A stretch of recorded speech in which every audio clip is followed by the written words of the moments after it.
I show you. I'm king. I'm king. My name is Onita. When people think of FMW, the wild death matches immediately come to mind, and for good reason. The promotion was the innovator in what we know as the death match style. There were so many things that were given to the wrestling world from the company, and no matter how you feel about him, it all happened because of one man, Atsushi Onita. He would begin his wrestling journey by trying to get into the All Japan dojo.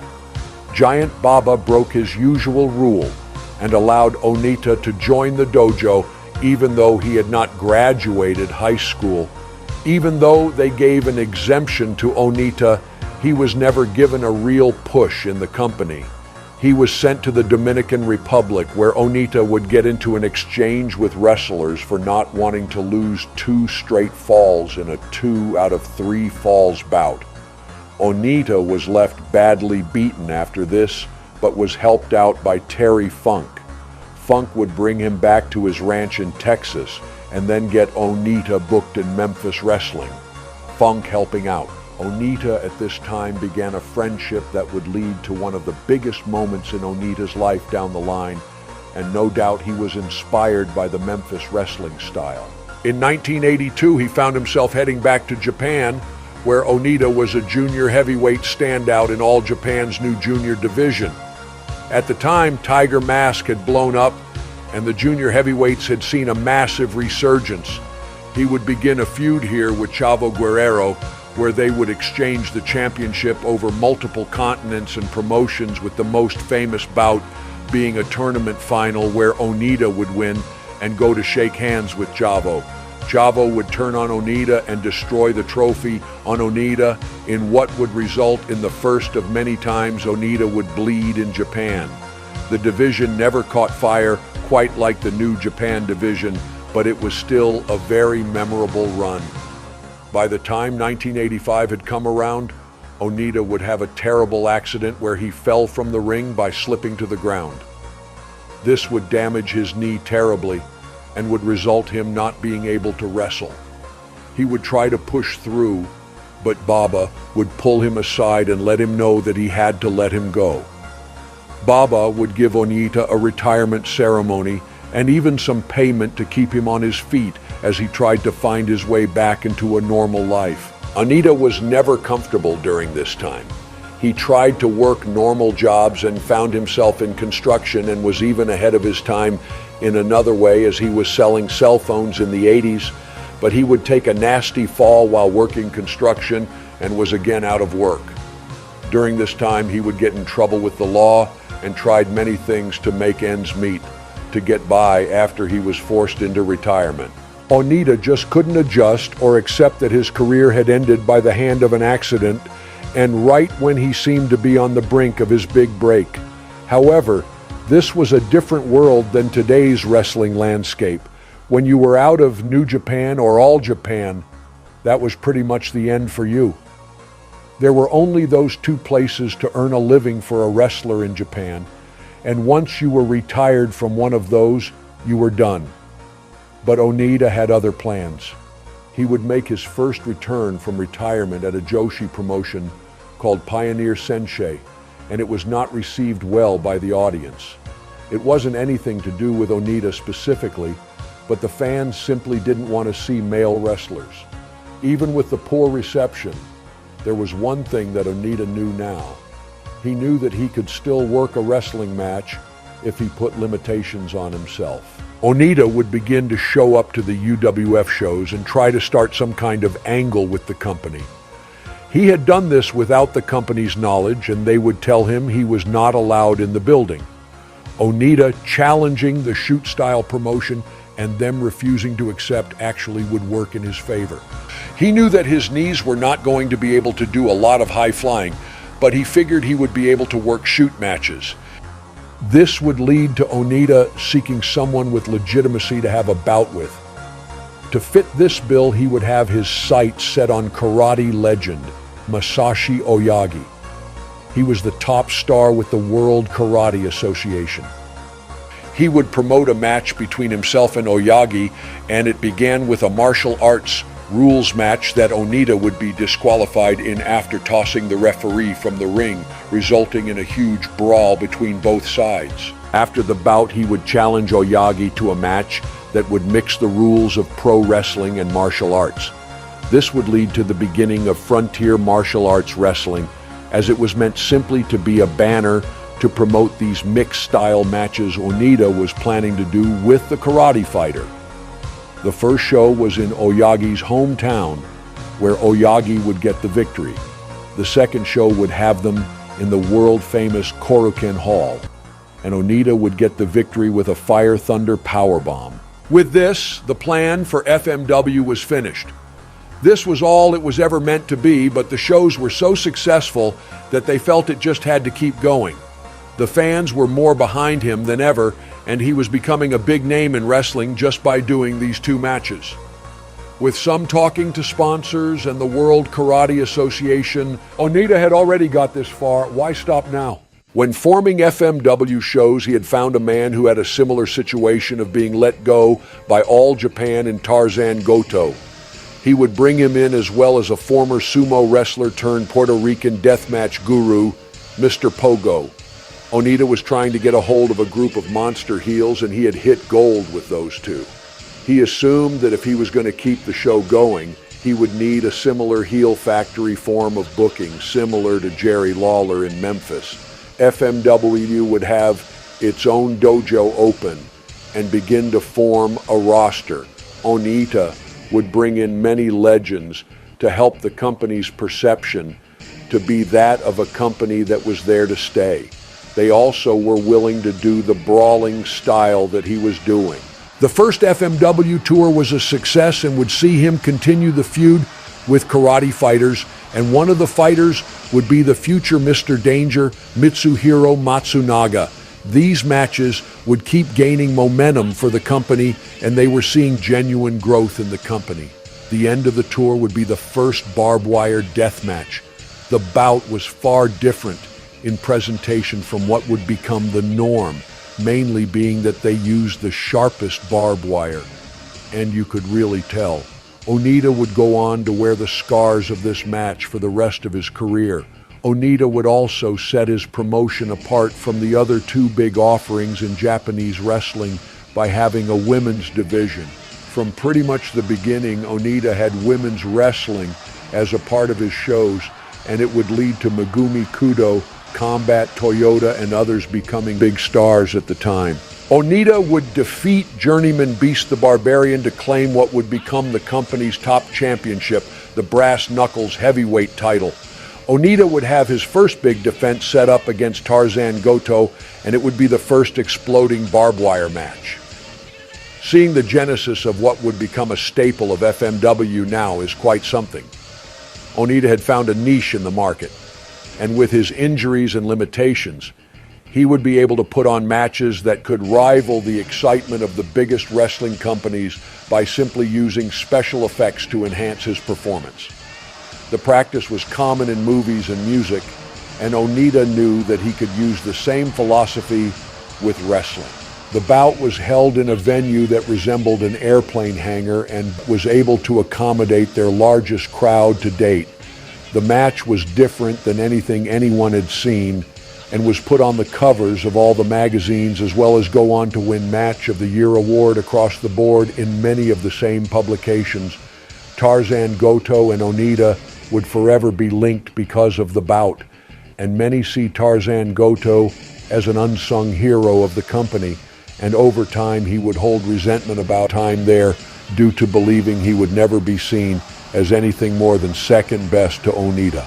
In addition to the martial arts rivals, Onita also had a relationship with the Puerto Rican wrestling scene and was able to bring in many legends from that region as well. Onita's relentless promoting had not done him wrong yet, but using his connections to Puerto Rico, he would make his first real misstep.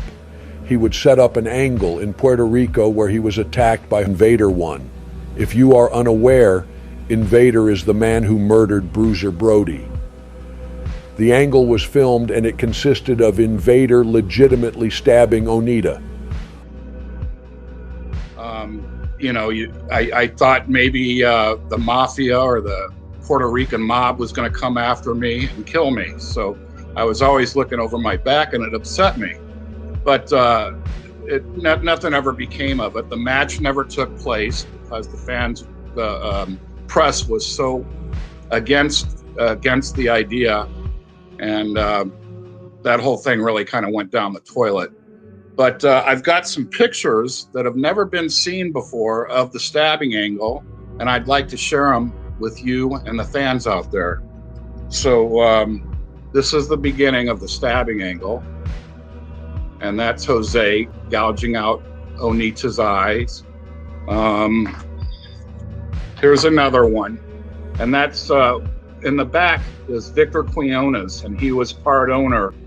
And he was actually behind it as well, but Gonzalez didn't know that.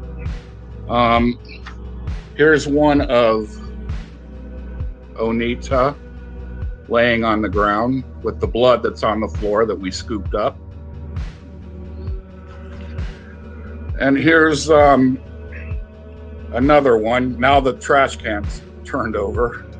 And here's the ambulance taking Onita to the hospital. Onita would be filmed getting himself treated in a hospital and would vow revenge on Invader. It's hard to explain just how much this was one of the most shocking things anyone has probably ever seen in wrestling. And even worse, this was not something that helped the promotion. The entire thing caused a huge amount of backlash. As good as he is at promotion, one of Onita's biggest problems would be that he would do such a great job walking the line, but in the instances he would go over the line, he would truly overstep. This entire angle was hated by almost everyone who had seen it. Onita would kick off a feud in 1990 with Mr. Pogo, and these two would become the main feud that a lot of people remember from early FMW shows. During the Onita era, the company would become known for these matches slowly more than the martial arts-centric bouts that were originally intended.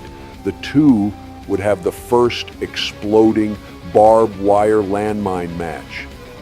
The two would have a wild brawl that would set a new high for the promotion and show that they were willing to pull off much more grand spectacles in their bouts than other promotions. They may not be able to have matches that would have the technical mastery of other promotions, but what they did bring to the table was something you weren't going to see anywhere else at the time. Around this time, some of his business partners would leave the company. Mickey Ibaragi would begin the Wing promotion that would become the direct competition to FMW. This would not see many of the wrestlers leave, but it did see Mr. Pogo depart for the new promotion. Even with this, FMW remained on an upward trajectory, and Onita's popularity was only rising. FMW had become so big of a deal they were set to hold a huge Kawasaki Stadium show. This was a massive risk for the promotion. As if they had not sold enough seats, they would have been very much in debt. For Onita and FMW, this was a situation where failure was not an option. If they were going to do it, they had to make it count. Tarzan Goto, who had the bout with Onita a year before, was called on again to have a match, but this time in an exploding cage. The audience loved it, and the show was a huge success. FMW was on a roll that just couldn't be stopped, and Onita's popularity was just not slowing down anytime soon. Onita would bring in the Sheik and Sabu around this time, two men who would become heavily associated with the promotion. Onita would set up a feud that would become very famous for just how insane it was. On May 6th, 1992, this match would become famous for the fire getting so out of control they had to abandon the ring and the logo on the mat beginning to boil on the canvas. Well, the fire match, I didn't want to do it. They didn't ask me. They told me I was doing it. They didn't say, hey, do you want to do a fire match? They didn't ask me. They told me, and they told me the morning of the show. They didn't tell me in advance. There wasn't even no advertisement for it. I really didn't want to do it, but I did it. Yeah, I was the first one to jump out.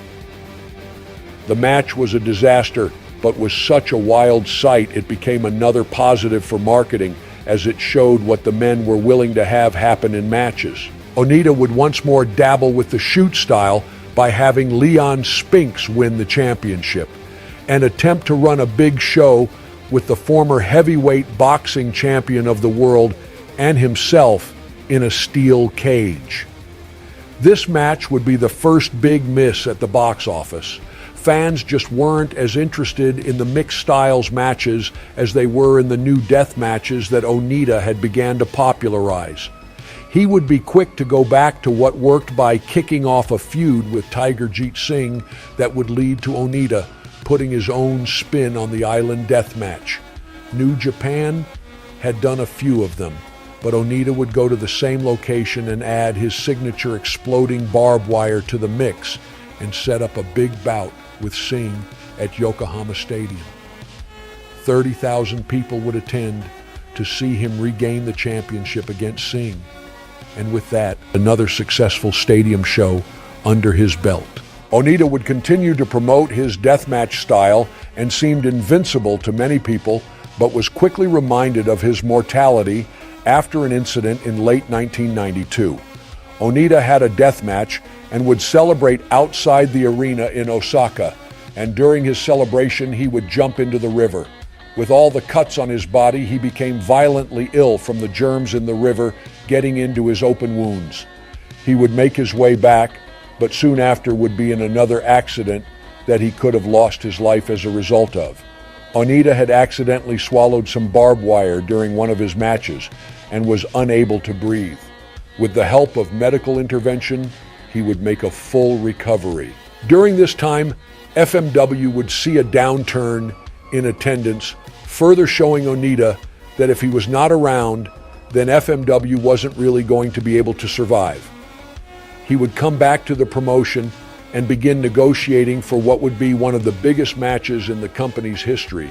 Terry Funk at Kawasaki Stadium would be huge. To make it even bigger, Onita would make this the first ever exploding ring match. Onita was able to pin Funk shortly before the bomb went off. He was walking away when he realized that Terry Funk was not moving in the ring. Onita would run back to the ring and give a great performance of trying to wake up the legend and eventually covering Funk with his own body.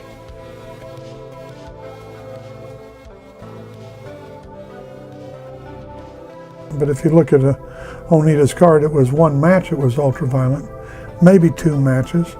But the reason that was done, because he had to capture the media. And the media over there was not television. I mean, the other organizations had TV. Now here's a guy that had no TV, so what's he going to do? He's got to get into the periodical some way. So what's going to be better is Hulk Hogan jumping up in the air and landing on somebody's throat with the back of his leg here, or seeing some guy stick a 2x4 up another guy's ass? Which is going to go in the paper and get the most comments? The guy sticking a 2x4 up a guy's ass, I think. I might be wrong on that, but it wouldn't be very pretty, but it'd damn sure make people talk, wouldn't it? So that's how he did it, up to the point of drawing 42,000 people with me and him in a barbed wire match over there. I mean, that's unbelievable, paying several $1 million, and I really appreciated him giving me that $5,000 for that match.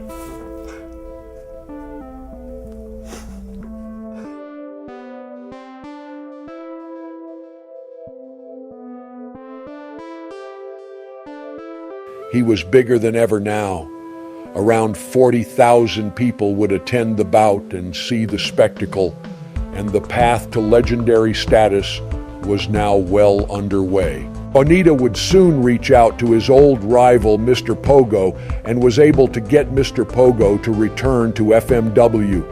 This would be a pretty strong blow to Wing, and they would not be long for the world. Mr. Pogo is instantly into the main event scene with Onita again, and they easily restart their rivalry from years before. They would bring in 12,000 to the stadium in Kyushu to see the two start up a new chapter in their rivalry. Pogo would give a dominant performance, and after a post-match attack on Onita, we would see one of the first real interactions between Onita and Hayabusa, as it was Hayabusa who would run to the ring. 32,000 people would show up to see Onita and Mr. Pogo in their rematch. This bout would be an explosive cage death match and would be a huge success for the promotion. But it was nothing compared to what came next. Onita would soon join up with the War promotion, where he pinned Tenryu in a tag team match which was beyond significant and set up a bout with the former Triple Crown champion. The May 5th show at Kawasaki Stadium is where Tenryu would face off with Onita in a match that drew over 50,000 people. Tenryu would get his win back over Onita, and he would announce his retirement after the show, leading to a one-year retirement tour that would end with a final stop back at Kawasaki Stadium a year later.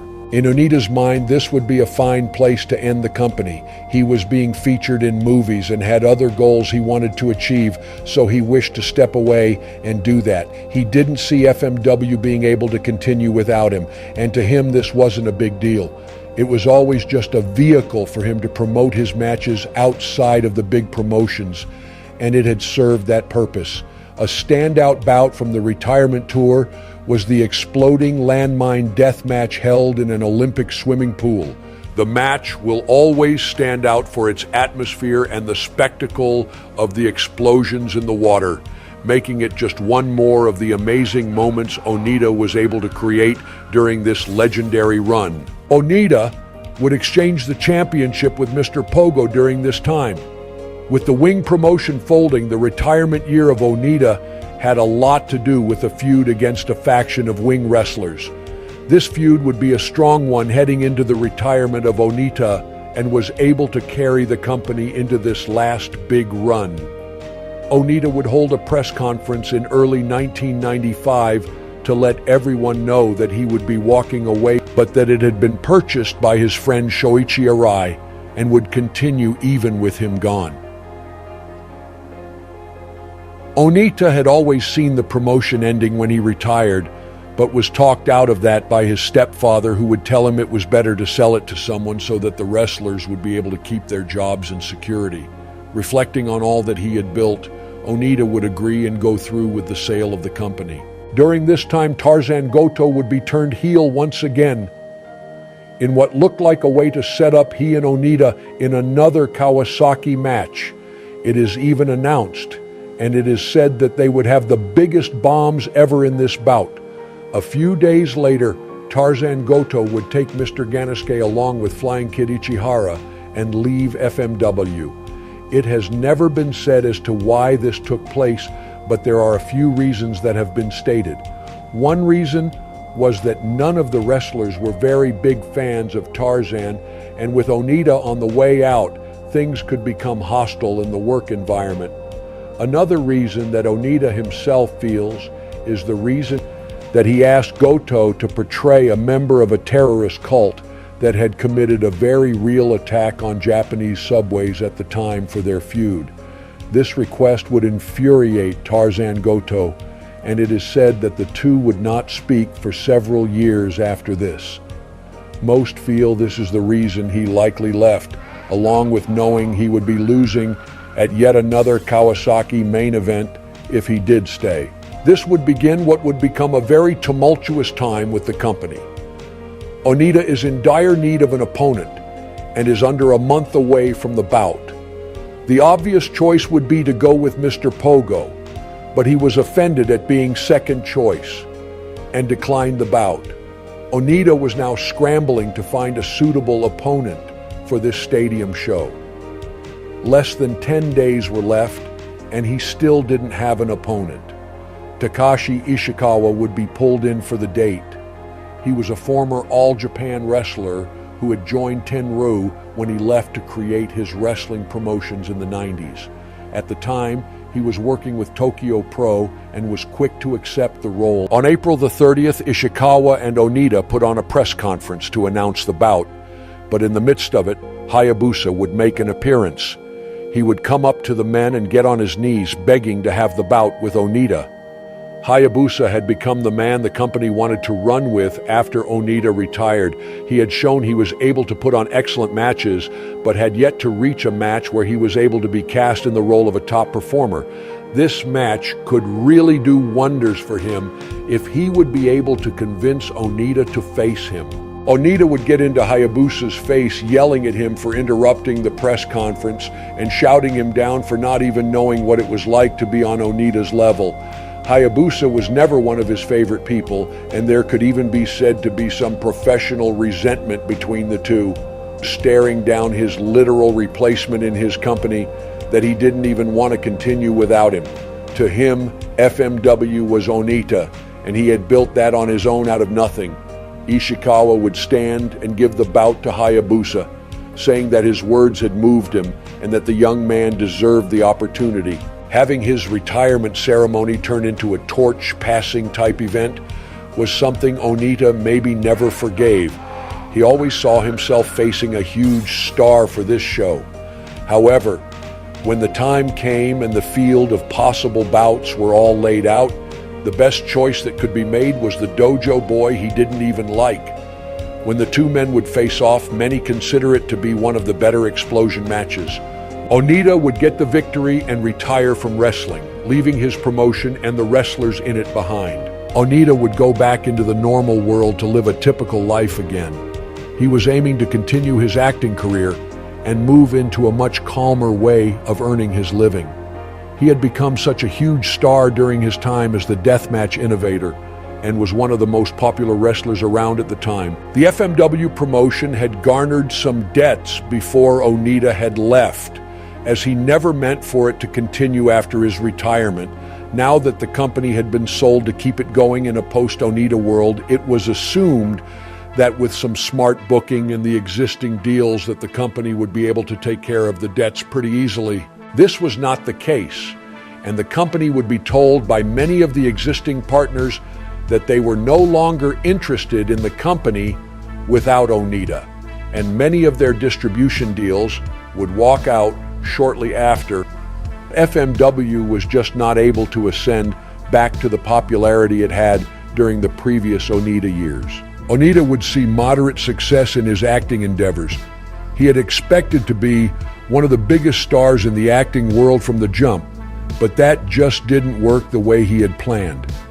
The fame he had gained in pro wrestling simply had not translated to him being a top actor, but aside from one time attending a show to watch, he would not return to FMW for even guest roles. He did, however, keep in contact with President Shoichi Arai, and the two would confide in each other about the struggles they were facing at the time. For Arai, big troubles were about to begin. Hayabusa had been hurt badly on the tours and would require surgery that would keep him out for several months leading into the annual Kawasaki show. Hayabusa had injured everything from his eye to his knees, including a ruptured tricep, and just couldn't continue. Doctors recommended he take a year off, and he elected to take 4 months off instead so he could make it to the stadium show. Onita would speak to magazines and take aim at Hayabusa being injured.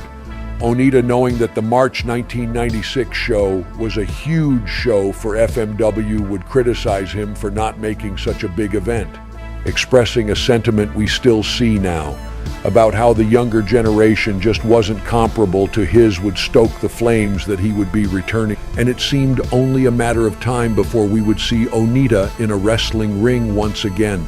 The March FMW show would see Onita make his first appearance in a ring since his retirement.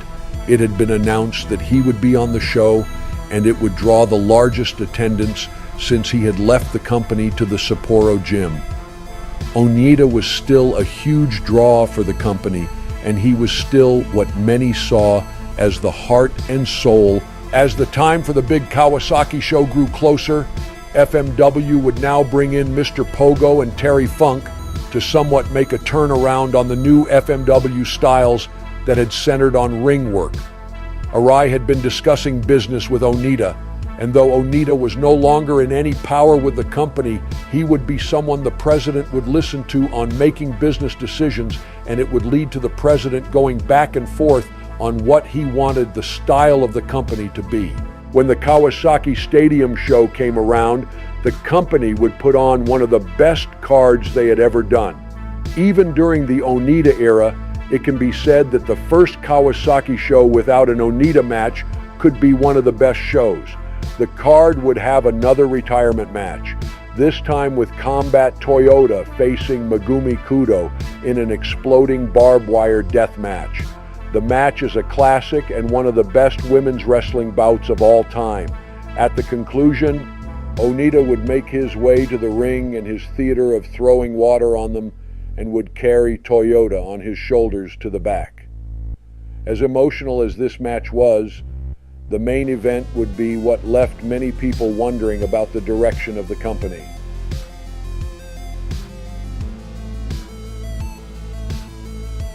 Mr. Pogo and Terry Funk would face Masato Tanaka and Hayabusa in an exploding ring death match.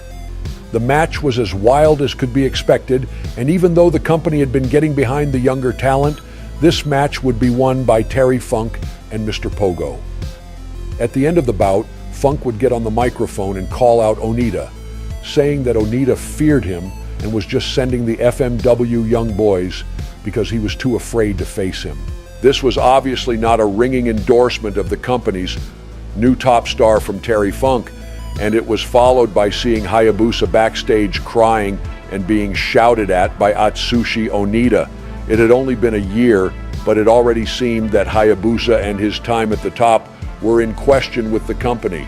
This would put a genuine resentment between the two toward each other. Hayabusa would resent Onita never fully endorsing him or allowing him to grow his own legend. While the two men were contemporaries, they simply did not and could not get along with each other. One saw the other as the man holding them back, and the other saw nothing but a young upstart who thinks he can replace him. Their positions and goals were never going to allow them to be friendly. Onita would let President Arai know that he was going to come back, and Arai would immediately try to turn down the offer because they had spent a year promoting his retirement. Onita had planned it that he would come back because Mr. Pogo would ask him to come back and be his partner in a retirement match. Funny thing was that Pogo had no idea of this and had no intention of retiring. Onita told Arai this was no problem because Mr. Pogo could simply come back after a paid vacation for a few months. Arai would accept this and later in his book write how much he regretted letting Onita have so much pull on the company at this time. To Onita, he is doing the company a favor and helping them draw bigger houses. But to many in the roster, this would begin them seeing him as someone holding many of them down. In November of 1996, Onita would come back and tell the audience that he had only told one lie in life, and that lie was that he would never wrestle again. The crowd would boo this, and Onita would counter by telling them that he would only come back one time to help Mr. Pogo avenge what had been happening to him, putting the onus of the situation on helping a friend. The match would go down, and it was a success, and he instantly found himself back in the main event spot. By the next month, he had set up a deal to have the video distribution company that had abandoned the company during Onita's absence and brought them in to film a December show.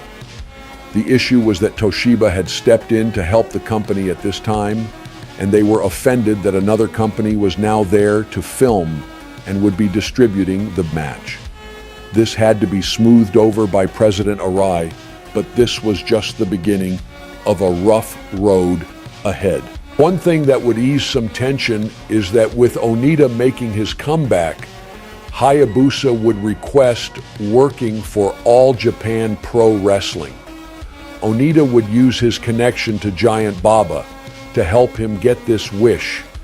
It was not enough to make the two best friends, but it did make things slightly less contentious backstage for a while. Onita would work a limited schedule around this time as well because he was still involved with making movies and was going to be in the upcoming rebirth of Mothra 3. Kawasaki Stadium was not going to be able to host the Big May show in 1997. It was announced they would be returning to Kawasaki Stadium in September, leading to Masato Tanaka and Kentaro Kanemura battling to see who would get to face Onita in a big Kawasaki Stadium bout. The bout was offered to Hayabusa, but he declined as it was clear who was to win. Kanemura would get the nod. The match with Kanemura was seen by Onita as the culmination of the Wing feud with FMW from years before. Wing had become a faction within the company and had continuously been an antagonist to Onita in storyline. The show would draw well over 30,000 people to the gate, and it was an overall success. The main event would be Onita against Kanemura, and as would be expected, Onita would defeat Kanemura, but more importantly would be what happened after. Onita, being inspired by the Wing team and how passionate they were about Kanemura losing, would turn to the FMW roster and shout at them about not having the spirit or unity of the Wing team. A press conference was held where Onita, Kanemura, and other wrestlers from the Wing group would announce they were leaving FMW. The Wing group and Funk Masters of Wrestling had been wrapped up with the company, and Onita was now put into the slot of the top heel. President Arai had been worried about how many fans had turned away, and it would see this as a path to possibly turn things around. Onita hated it. FMW was his promotion that he created and was not keen on not being portrayed as the hero. Onita was booked in a tag match against Hayabusa the next month, where the two would have a few spirited exchanges where it was clear they hated each other. The match ended with the Zen team winning against Hayabusa's partner, capturing the six-man street fight championships. Onita would debut his Bret Hart flame gear and would begin to portray the heel leader of the Zen group. However, it wasn't all going so great. Onita would take pinfall losses to both Masato Tanaka and Hayabusa in big shows in back-to-back months. The bout with Hayabusa would lead to Mr. Ganosuke and Kentaro Kanemura turning on Onita and leaving him laying in a cage. Going into 1998, things were unfortunately only going to get worse. Usually the heel groups were able to run wild in FMW, but the Zen faction was never really given that, and would align as a force of good against the new heel faction known as Team No Respect. This made the new dynamic of the company two factions, with men trying to be the top heroes and guys that were great antagonists to both factions but were also getting the best of them. Onita was growing less content with how Team No Respect and Kodo Fuyuki were slowly getting more and more of the spotlight. At the same time, a sponsor for the company pulls out. This would be a huge setback and put the promotion's future in jeopardy. However, at the exact same time, DirecTV would begin its expansion and wanted to make FMW one of their exclusives. They would hand the company almost $1 million a year, as well as help out with production. The flip side of the deal was that they would no longer be on television, and you could only see it if you happened to have a satellite dish. This deal would be a big contributor to FMW not being able to generate as much money as they were spending. The other mandate was that they wanted the style of wrestling to change. They wanted the style to mirror the style that was popular in the United States with the WWF at the time. Onita had been having his own shows under the Zen brand, and you could see his passion dwindling. Things were just no longer a good fit for anyone. No one was happy, and no one was doing as well as they felt they could be doing. The first DirecTV show would see Onita facing Kodo Fuyuki in a rare singles match, and Kodo Fuyuki would get the victory. This match would not be a pretty one. Onita didn't want to be in the semi-main event of the night, and especially didn't want to be losing a singles match to a man he disliked as much as Fuyuki on such a high-profile show. Loss after loss had taken its toll, and Onita would go on a rant after the match where he would rally the crowd in his typical way, but then declare that he was leaving the arena having a large portion of the audience leave with him before the main event took place. This would be the same night that Hayabusa finally won the double championship, so it seemed even more calculated. On May 5th, 1998, the Kawasaki show was skipped again, but there would be a Zen show. Onita and his Zen faction would face Team No Respect and lose the championship. At the end of the bout, Atsushi Onita was made to kiss the boot of Team No Respect's manager. Onita was at the breaking point. This was not what he was wanting to be viewed as in wrestling. He saw himself on the level of a Tenryu or Riki Choshu at this point, but he was now losing left and right to the younger stars as well as Fuyuki. And on top of that, he was now reduced to kissing the boot of a manager after losing on a day he had made famous for the company. This would be the last Zen show. Onita and Nakagawa would challenge for Team No Respect's Tag Team Championship, but Onita would be turned on by his partner and left laying by Team No Respect once again. He would take time away and make his one-in-ring appearance for Extreme Championship Wrestling before coming back and forming Team Zero. They were mainly a group to feud with Team No Respect, but it was also during this time Onita came up with the idea of a brand split, where he could run shows with all of the FMW talent except Hayabusa, so the two wouldn't have to compete for the top spot. This was obviously not ideal for anyone. Onita would have his final match for FMW against Mr. Pogo, with a hostile crowd watching. They would put on a match that years before set the crowds on fire, but at this point it just wasn't what it once was. The more important events would take place the next day. President Arai would call a talent meeting. He had taken out a life insurance policy because he is having a meeting with Onita to tell him that he wanted to end their working relationship, and believed that he may go after him when he let him know that they would no longer be sending wrestlers to his promotion. When he arrived for the meeting, instead of giving the expected reaction, Onita calmly accepts what Arai says, and just like that, Onita's involvement with FMW is over. Onita was always known to have such a fiery temper and was expected to react in a much more hostile fashion, but that was not the reaction at all. The amount of resentment between Onita and the promotion had just grown to a level that neither one were really bent out of shape about parting ways with each other. It was more about Onita and the company he founded recognizing that they had outgrown one another. Onita leaving was a blow to the company, but was simply for the best with everyone involved. By the beginning of the next year, Onita was in New Japan and would continue his run. He opened Onita Pro and would work with Tenryu in the War promotion. He would try to return a few times over the years, but Shoichi Arai would turn him down. Onita would have one more big involvement with FMW after leaving, and it came in the wake of the company closing. In the time since leaving the company, Onita had won an election and now had a seat on the Japanese Diet, which is their governing body.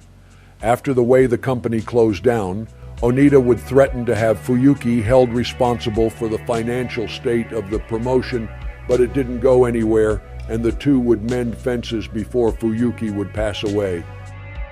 He would eventually mend fences with Hayabusa, Tarzan Goto, and others over how things were handled all those years ago.